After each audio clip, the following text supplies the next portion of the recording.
শেখ হাসিনা যখন পালিয়ে গেলেন এবারে বধূ বরণের মতো বরণ করলেন ভারতীয় শাসক গোষ্ঠী। নিজের বুকে বুলেট বরণ করে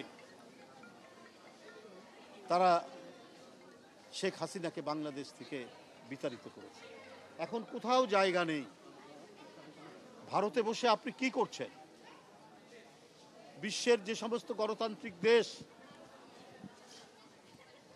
যেখানে মানুষ স্বাধীনভাবে থাকার জন্য বসবাস করতে যায় তারাও আপনাকে দিচ্ছে।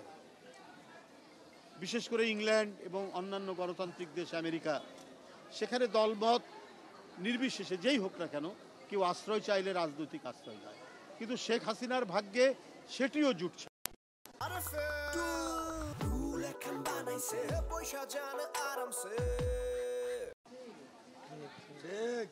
পার্শ্ববর্তী একটি দেশে তিনি অবস্থান করছেন। তাদের এক পররাষ্ট্রমন্ত্রী বলছেন যে ভারত বাংলাদেশের সম্পর্ক স্বামী স্ত্রীর সম্পর্ক। শেখ হাসিনা যখন পালিয়ে গেলেন এবারে বধূ বরণের মতো বরণ করলেন ভারতীয় শাসক গোষ্ঠী।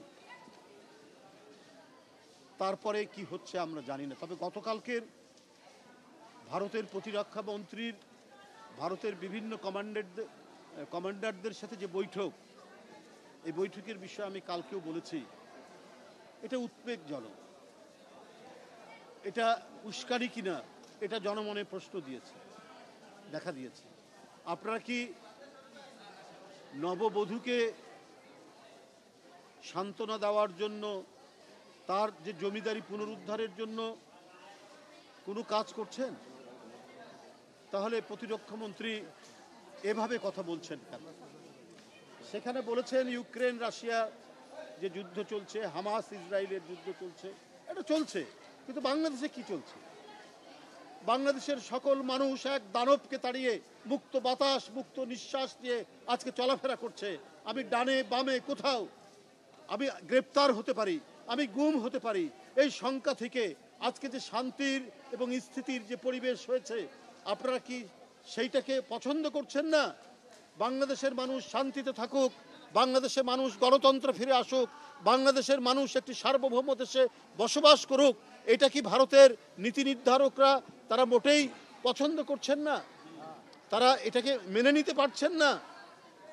শেখ হাসিনা আজকে বাংলাদেশে নেই।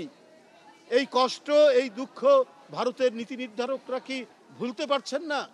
তাহলে তো আপনারা বাংলাদেশের মানুষ, বাংলাদেশের জনগণ, বাংলাদেশের স্বাধীনতা, বাংলাদেশের সার্বভৌমত্ব আপনাদের কাছে তো মোটেই নিরাপদ নয়।